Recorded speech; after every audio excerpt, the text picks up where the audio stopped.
Quiero invitarles a buscar en sus Biblias, en el libro del profeta Joel, en el capítulo 2, los versículos 1 al 12. Hoy vamos a revisar acerca de en estos primeros versículos, esa imagen tan gráfica, tan vívida, que tuvo el profeta Joel acerca del juicio divino. Recordemos que Joel significa Jehová es Dios, que el libro fue escrito en el año 400 antes de Jesucristo, aunque hayan otras opiniones, nosotros nos quedamos con esta.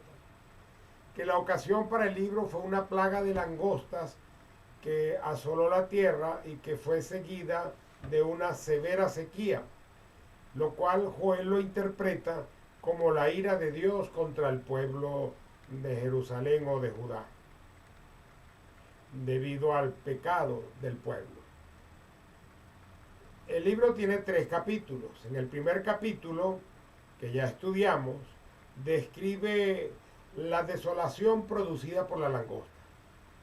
En el segundo capítulo, que hoy iniciamos, presenta las langostas como un ejército o como un anuncio de algo más terrible. Y el tercer capítulo es algo futurista o apocalíptico, donde presenta la visión del derramamiento del Espíritu Santo sobre toda carne, sobre toda persona. El mensaje del libro: anunciar que los pecados del pueblo son la causa por la cual Dios castiga o Dios manda las plagas como un juicio merecido. Segundo, proclamar ayuno y oración como evidencia de un genuino arrepentimiento que sirva de condición para el perdón divino y la restauración. Tercero, enfatizar que la salvación es por gracia, por medio de la fe. Cuarto, el punto central del libro es la promesa del don universal del Espíritu Santo. Como es citado por el apóstol Pedro, allá en Hechos capítulo 2, versículos 18 al 19, derramaré de mi espíritu sobre toda carne, y profetizarán, y verán visiones, y eso lo harán sobre mis siervos y mis siervas. En este capítulo se anuncia un juicio más terrorífico que el de las langostas. El profeta presenta de una manera muy poética estas langostas y las presenta como un ejército enemigo que traería el juicio de Dios. En consecuencia, hay una exhortación al arrepentimiento, asegurando la misericordia de Dios siempre y cuando hubiese un genuino arrepentimiento. El profeta convoca al pueblo para que se reúna para orar y ayunar en el templo. Revisemos entonces los versículos. El versículo 1. Esta proximidad del juicio enciende las alarmas y ahora presenta una urgencia. Tocad trompeta, den alarma de guerra. En este capítulo se desarrolla la profecía que ya había sido anunciada en el capítulo 1 en el versículo 15.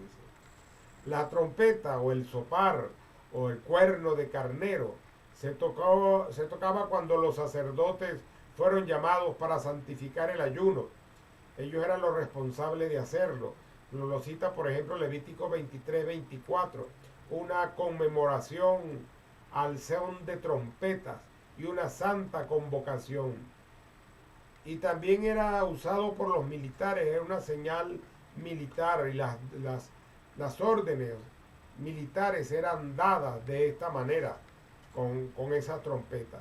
Hoy podemos saber que hay varios toques de trompeta en los ejércitos y cada uno de esos toques de trompeta señala algo. Bueno, más o menos también era la misma aplicación.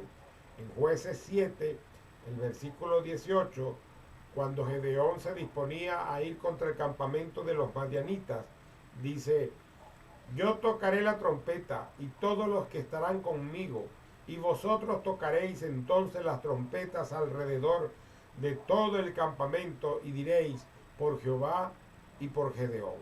O sea, la trompeta era del uso de los sacerdotes, pero también del uso militar. Tiemblen, ya es tiempo de salir de esta descuidada indiferencia. Y eso también es una lección para nosotros acá, para el ser humano. Vivimos una vida cristiana muy alegre, muy indiferente de muchas cosas, muy despreocupada.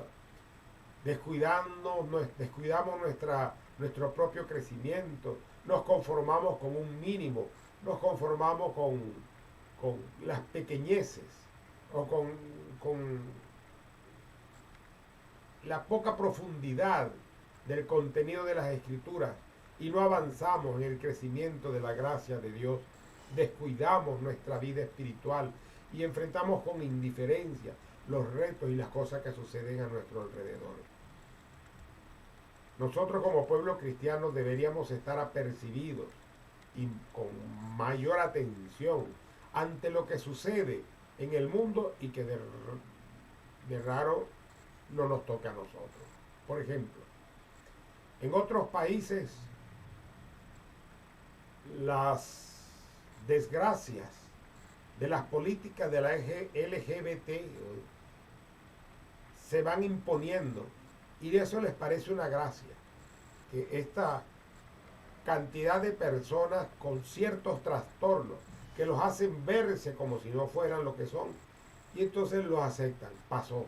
Pero nosotros los cristianos no podemos ser indiferentes ante eso. No podemos ser indiferentes ante la imposición de matrimonios igualitarios.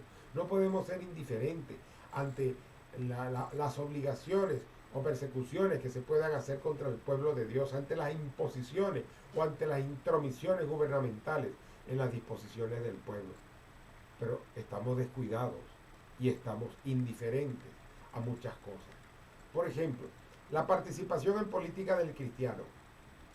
No, yo no me meto en eso, eso no me toca. Yo le dejo eso a otras personas. Y si nosotros los cristianos, quienes tenemos la verdad, quienes tenemos el conocimiento de la palabra de Dios, no intervenimos de una manera activa, de una manera importante en la conducción del mundo, del país, del Estado o de la nación, entonces, ¿cuál es nuestra influencia? ¿Cuál es nuestro aporte?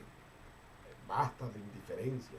Yo había un joven en Anaco, estado Anzoátegui, que recibía ciertos mensajes invitándolo a abrir los ojos, porque parecen gatos recién nacidos, que no ven lo que está sucediendo, los ojos cerraditos ante lo que sucede al lado. Y él prefirió bloquear para no recibir esos mensajes, porque eso le hablaban de las cosas que estaban pasando alrededor en Venezuela. Y él no quería contaminarse con esas cosas en su mente. Versículo 2. Hay 4 palabras que usa que pareciera que fueran lo mismo: tinieblas, oscuridad, nubes, sombras. Es una acumulación de sinónimos para intensificar la calamidad del cuadro. En Isaías 8:22, y miraron la tierra, y aquí tribulación y tinieblas, oscuridad y angustia serán sumidos en las tinieblas. Palabras para reforzar o intensificar la calamidad o la situación que se presentaba. O él usa la misma metáfora que usó el profeta Amós allá en el capítulo 5, versículo 8. Buscad al que hace las Pléyades y el Orión, y vuelve las tinieblas en mañana, y hace oscurecer el día como noche. Jehová es su nombre. Jehová es su nombre. La luz es gozo y salvación. Las tinieblas son juicio y desesperación. Tal vez Joel recordaba Éxodo capítulo 10, donde las tinieblas siguieron a las langostas. O tal vez tenga una interpretación literal de las oscuras nubes de las langostas posándose en los alrededores de Jerusalén. 3 de estas palabras se utilizan en Deuteronomio 4:11 para referirse a la oscuridad que envolvió el Sinaí cuando el Señor nuestro Dios descendió sobre él en fuego. Y la 4ª palabra se aplica en Éxodo 10:22 a la plaga de la oscuridad que fue allá en Egipto. Sobre los montes se extiende el alba. Se compara la plaga de langostas con el alba por esa coloración rojiza, porque está rodeada de nubes y de tinieblas. Versículo 3. Consumirá fuego. Es como que estuviera diciendo, todo se ha perdido. Queda destrucción y desolación. Todo se ha perdido. Destrucción y desolación. Habremos perdido todo, la humanidad, por las cosas que suceden.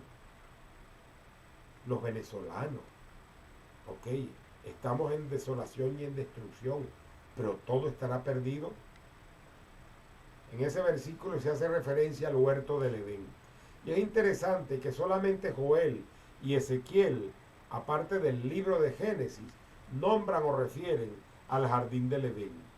Antes de la desolación, la tierra era rica en vegetación y daba placer contemplar esos campos, la belleza de la tierra, pero ahora es desierto desolado. Solo Dios puede convertir un paraíso en desierto. Bueno, Dios y el progresismo, como lo hemos visto en Venezuela. Pero solo Dios sí puede convertir el desierto en un paraíso. Puede convertir los sequedales en manantiales de agua. Y puede transformar la vida del hombre de una vida triste, de una vida miserable, a una vida alegre y a una vida con propósito. Isaías 51:3. Ciertamente consolará Jehová a Sión, a su pueblo, consolará todas sus soledades y cambiará su desierto en paraíso y su soledad en huerto de Jehová. Se hallará en ella alegría y gozo, alabanza y voces de canto. Versículo 4. El profeta describe de una manera muy vívida la apariencia de los ejércitos y su terrible avance. Dice, como caballos. Es un símil que refiere al ejército invasor. Las langostas son figurativas. Incluso en el Apocalipsis, cuando se nos habla de las trompetas, la quinta trompeta, allá en Apocalipsis capítulo 9, versículos 7 y 11, nos dice, el aspecto de las langostas era semejante a caballos preparados para la guerra. En las cabezas tenían como coronas de oro, sus caras eran como caras humanas, y tienen por rey sobre ellos al ángel del abismo, cuyo nombre en hebreo es Abadón y en griego Apolión.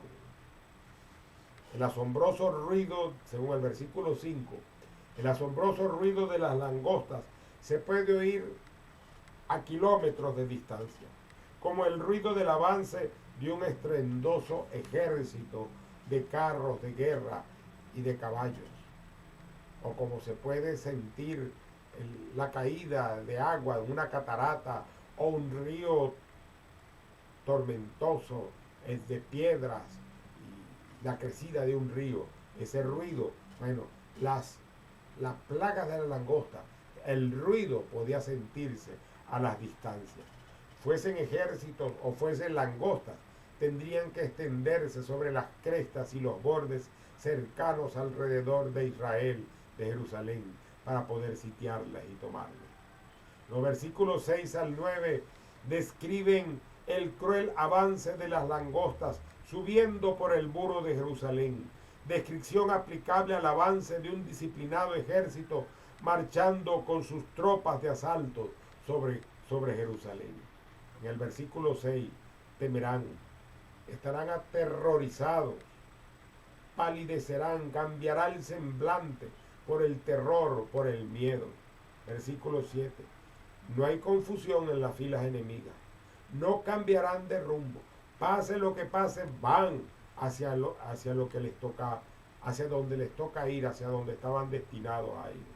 En el versículo 8, ninguno estrechará a su compañero, como suele suceder en las multitudes, hacer que se vaya simplemente a hacer la cola del gas de Servigas aquí en la 19, para que usted vea que aunque decimos que hay distanciamiento social, allí el tumulto nos estrecha, se nos golpea, se nos amontona.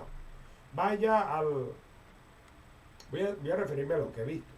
a las colas en el Banco Bicentenario, aquí en la Torre David, en Barquisimeto, en la carrera 15 con calle 26, para que usted se dé cuenta del tumulto de gente que se golpean, que se estrechan.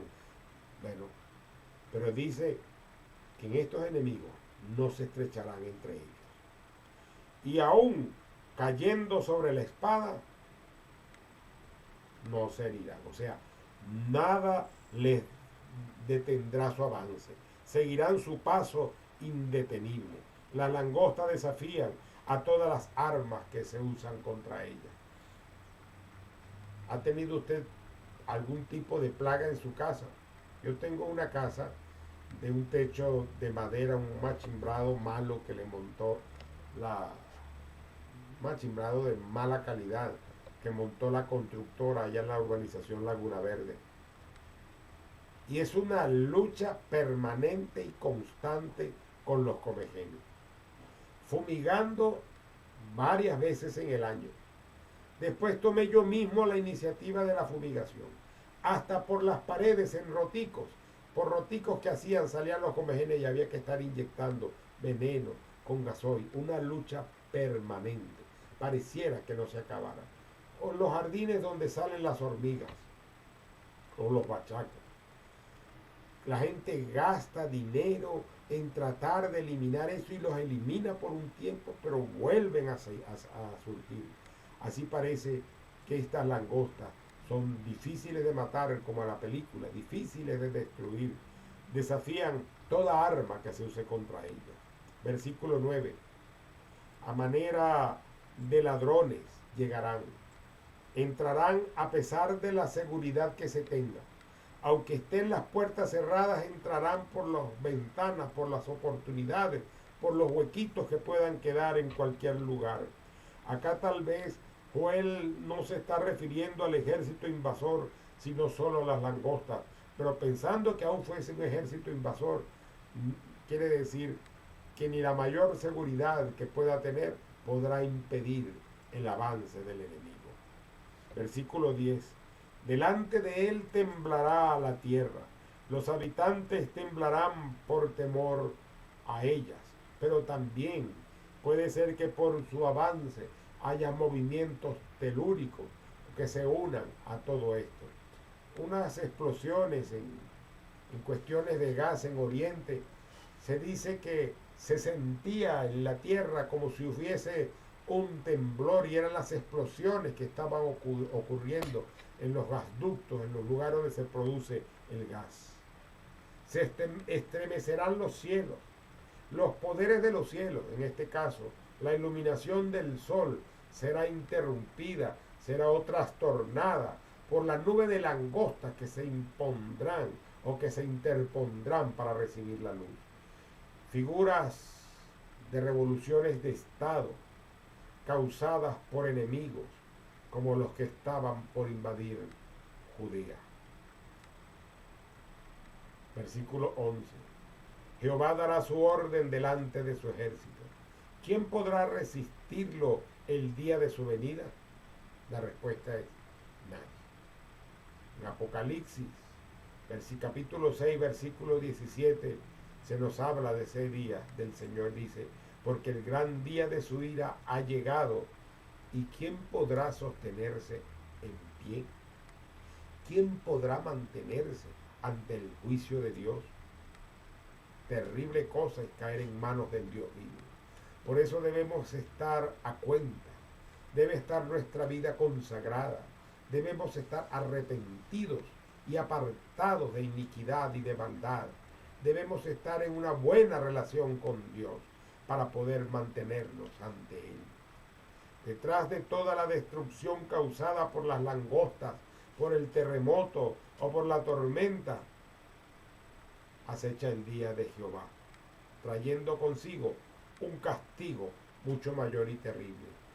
Si nosotros hoy podemos decir que tenemos la mano de Dios contra nosotros como pueblo, por la ignorancia, por la santería, por la brujería, por la idolatría, por el alejamiento de Dios que tiene la nación, Y podemos decir que estamos bajo un juicio donde no hay ingresos, no hay dinero. Yo pregunto, ¿de dónde saldrán los dólares que se mueven acá en la ciudad? La respuesta es obvia. Tiene que ser el narcotráfico apoyado desde las más altas esferas. Eso no lo cubro yo. Pero si no entran los dólares, ¿por dónde entran? Tienen que entrar algo. Y si estamos en una situación de escasez, de hambre, de miseria, donde no hay gasolina, no hay gas, falla la energía eléctrica, falla el surtido de agua, el mantenimiento de la ciudad, bueno, es terrible. Si a la alcaldía se le ocurre poner un adorno, lo hacen una tela barata que se acaba rápido y que lo ponen con doble precio porque todo es corrupción. Y si nosotros decimos que estamos pagando, solamente pensemos cómo será el día del juicio cuando nos toque enfrentarnos al Señor para dar cuenta por nuestras vidas. Pero hay esperanza. La puerta de la misericordia está abierta. Precisamente hoy, bueno, el martes, ayer, martes 23, inició los 40 días de oración por Venezuela.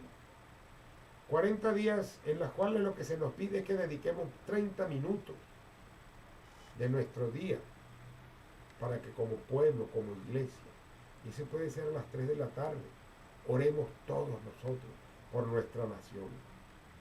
La puerta de la misericordia está abierta. Si el pueblo se vuelve a Dios en un verdadero espíritu de arrepentimiento, Él puede perdonar, Él puede mostrar su misericordia, Él puede darnos de su gracia. Dice Jeremías 33:3, clama a mí y yo te responderé y te enseñaré cosas grandes y ocultas que tú no conoces. El que a mí viene, no le echo fuera, dice el Señor. Así que si vamos al Señor arrepentidos, clamando por perdón, pidiendo su misericordia, intercediendo por Venezuela, pidiendo perdón por los pecados de nuestro pueblo, la misericordia y la gracia de Dios, el perdón de Dios, se hará manifiesto por el arrepentimiento genuino que nosotros podamos tener.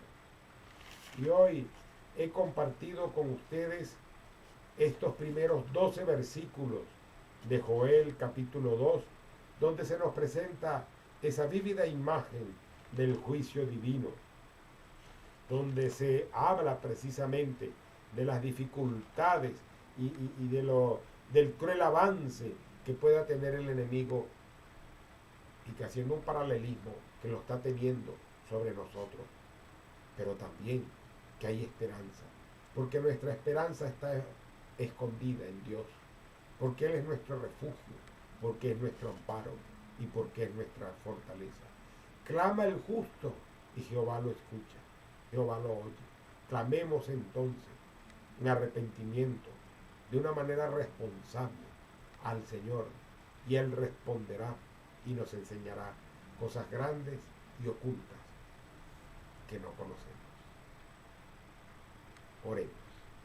Amado Dios y Padre Celestial, honramos tu nombre, te glorificamos, te bendecimos. Reconocemos, Señor, que eres Dios, que eres justo, que eres bueno, que eres misericordioso, pero que también eres fuego consumidor. Pedimos perdón, Señor, por nuestros pecados e intercedemos por nuestra tierra, por nuestra Venezuela. Una Venezuela apartada de ti, alejada de ti. Una Venezuela merecedora de tu castigo. Una Venezuela merecedora de tu ira. Pero pedimos tu misericordia, Dios. Y pedimos para que avives el fuego de tu espíritu en tu pueblo. Para que nosotros, aún en las circunstancias difíciles y adversas que tenemos, podamos ser testigos, podamos hablar de Jesucristo, podamos compartir las buenas nuevas de salvación, podamos llevar paz a los hogares donde no hay paz. Señor, y aún en esta calamidad que tenemos con el COVID-19, que amenazan nuestra salud, nuestra vida, nuestra libertad, pedimos, oh Dios, que intervengas de manera poderosa y milagrosa, que sanes la tierra, que guardes a tus hijos, que guardes a tu pueblo y que nos mantengamos, Señor, haciendo lo que nos corresponde hacer, aún en medio de esta dificultad. En Cristo Jesús te lo pedimos y damos gracias. Amén y amén. El Señor nos bendiga. Estamos despedidos.